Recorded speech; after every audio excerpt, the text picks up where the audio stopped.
Welcome back. I'm Christine Chalk. I'm the program manager for the CSGF in the Office of Science in Oscar, and it is my pleasure to moderate this afternoon panel.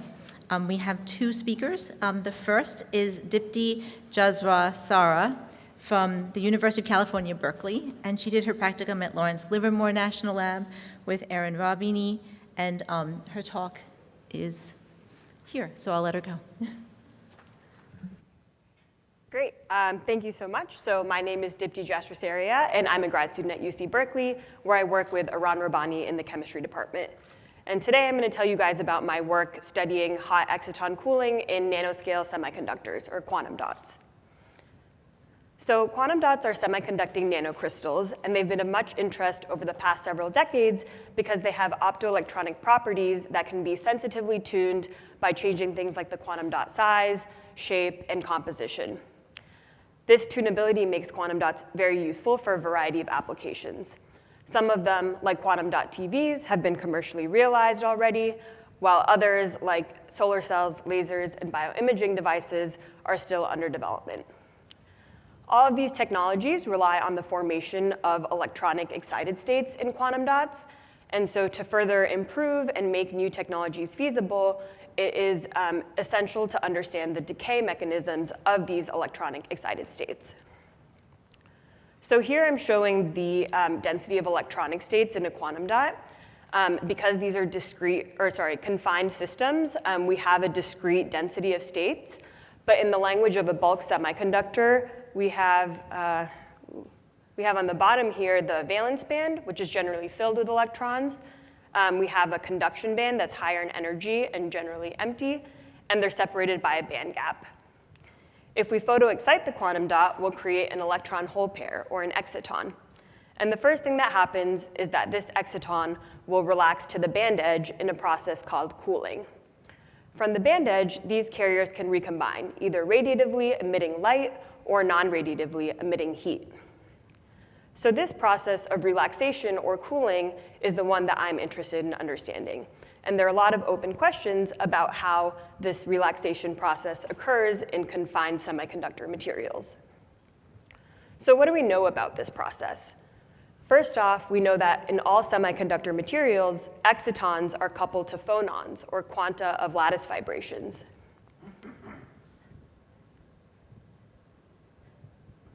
In bulk semiconductors, because of translational symmetry, we have a continuous density of both electron and phonon states. And what that means is that for each electronic energy transition, there's a phonon of corresponding energy. And so essentially, the exciton can cool by emitting phonons or heating up the nanocrystal. This phonon-mediated decay process is quite efficient in in bulk semiconductors, and happens in the order of 1 picosecond. In quantum dots, however, because of confinement, we have a discrete density of electron and phonon states.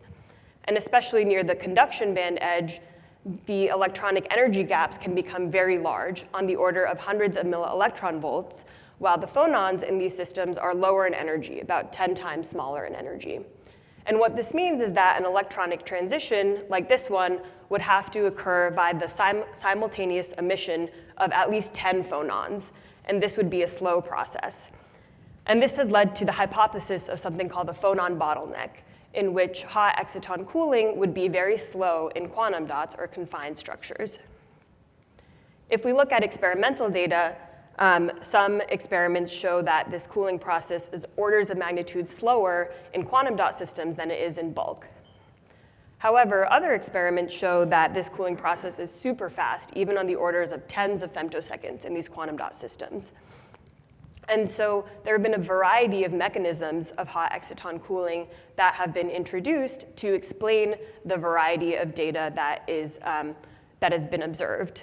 But what we're still lacking is some sort of unified theory that allows us to understand hot exciton cooling in quantum dots more generally. So my research is aimed at understanding the following questions. First off, what is the timescale and mechanism of hot exciton cooling to the band edge in quantum dots? Secondly, how does this process depend on things like excitation energy and also on quantum dot properties like size, dimensionality, and composition? And finally, how can we use this knowledge to design experimental quantum dot systems that have better quantum yield and can result in better technologies? And so to answer these questions, we use formalisms from open quantum systems. So essentially, we have our full Hamiltonian H, which describes our quantum dot. And we can partition that into a system of excitons, a bath of phonons, or these lattice vibrations, and they're coupled to one another via this V term. And from there, we can use something called Fermi's golden rule, which essentially describes transition rates between excitonic states due to the influence of the phonon bath. So here, this depends on a correlation function of the system bath coupling operator, and we can take a Fourier transform of that correlation function to obtain this transition rate. And with these transition rates, we can build some sort of kinetic master equation, which allows us to simulate how the excitonic system changes in time. And so first, I'm just going to talk about the Hamiltonian that we have developed to model this quantum dot. And so in general, we're interested in performing atomistic calculations of quantum dot systems of experimentally relevant sizes. And this nanoscale regime presents a significant computational challenge.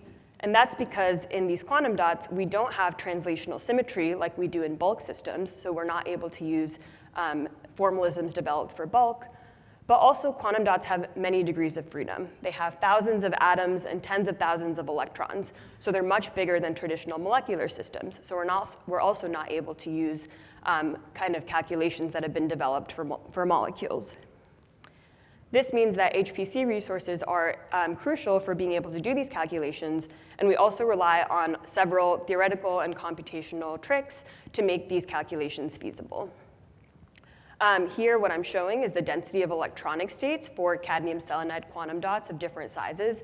And we see that there are tens of thousands of states that are relevant to the properties and the dynamics of these systems. So they're really, really quite big. And so again, kind of talking about how we develop this Hamiltonian. Again, we have a system of excitons.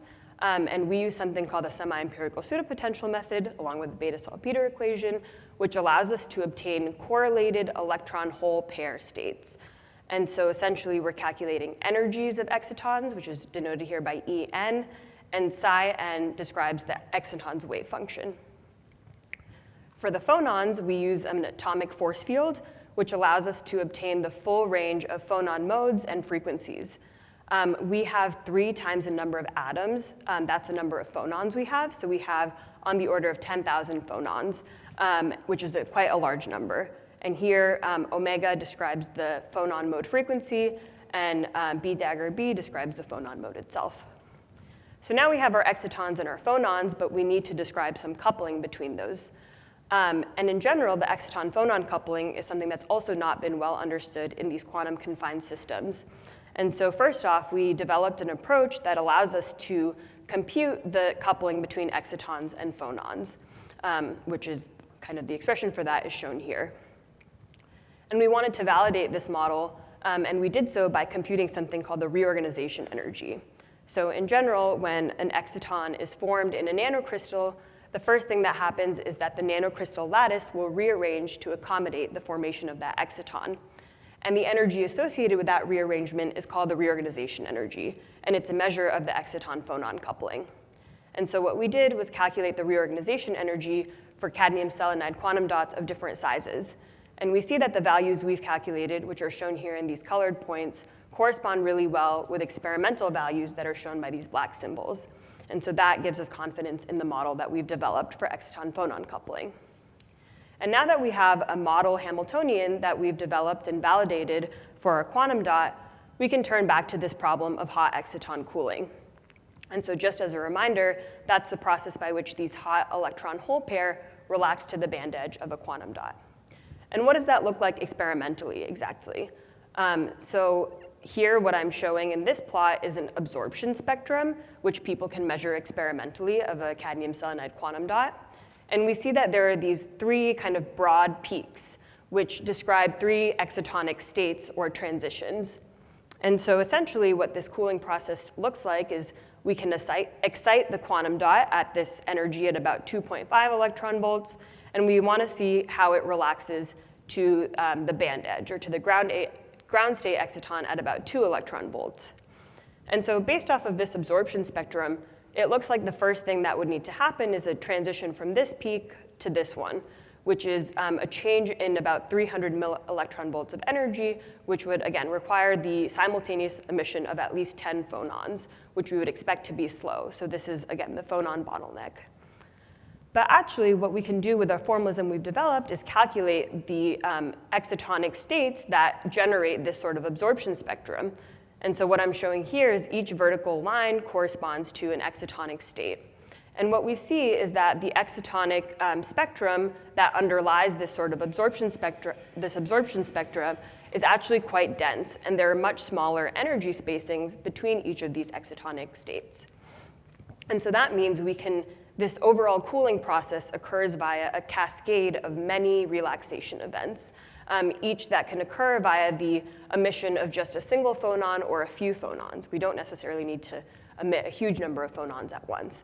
And so this would indicate that there probably is not some sort of phonon bottleneck. To do these simulations, I also performed something called the polaron transform, which allows us to describe these excitonic transitions that occur during via the emission of multiple phonons. And so again, with this formalism, we can essentially simulate how the energy, or the excess energy in our excited quantum dot relaxes with time. And so that's what I'm showing here on the y-axis. And this green solid line shows the relaxation of that energy, or the hot exciton cooling process. And we see that relaxation occurs super fast, and it's totally relaxed by about 30 femtoseconds, which corresponds to those fastest timescales that were measured experimentally by two-dimensional electronic spectroscopy measurements. This ultrafast cooling process is enabled by the ability of the system to emit multiple phonons at the same time. So that is what leads to this very fast cooling. If we limit our system to excitonic transitions that occur just via the emission of single phonons, we see that we have a slower relaxation timescale. Similarly, we see that we can somewhat control the relaxation timescale if we change kind of the composition of our quantum dot. So what I'm showing in this dashed green line is a cadmium selenide, cadmium sulfide core shell nanocrystal.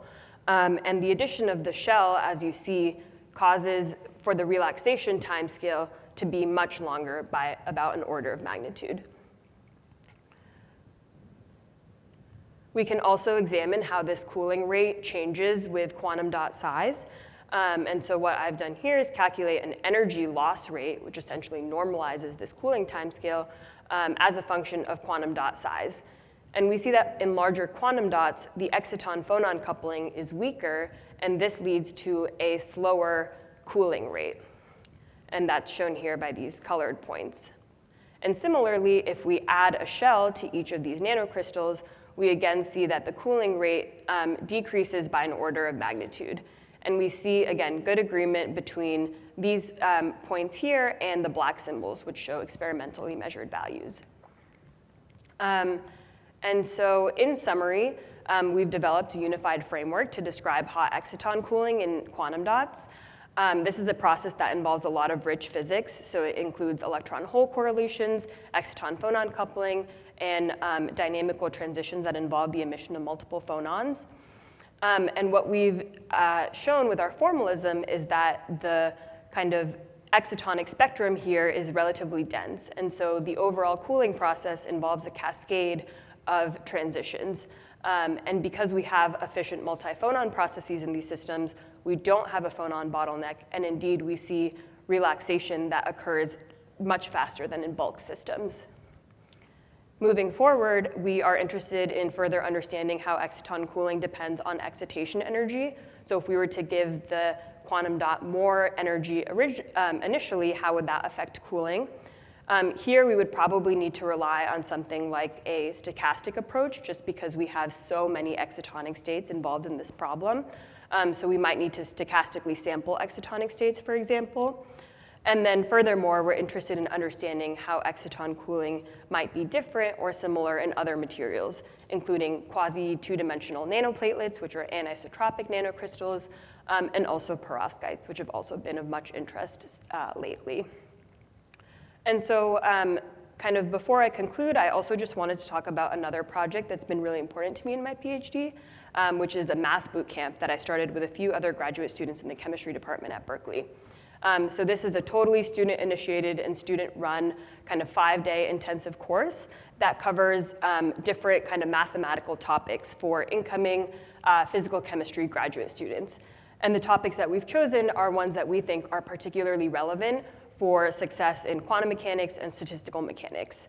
So in general, this 5-day course is centered around group problem solving and is kind of just designed to get people up to speed. All of our content, which includes notes and practice problems and solutions, is all freely available at chemmathbootcamp.com. And I would love if you checked it out, and if you found it useful, shared it with others as well. And so with that, I would just like to acknowledge the Rabbani groups. Iran has been a phenomenal advisor over the past 5 years.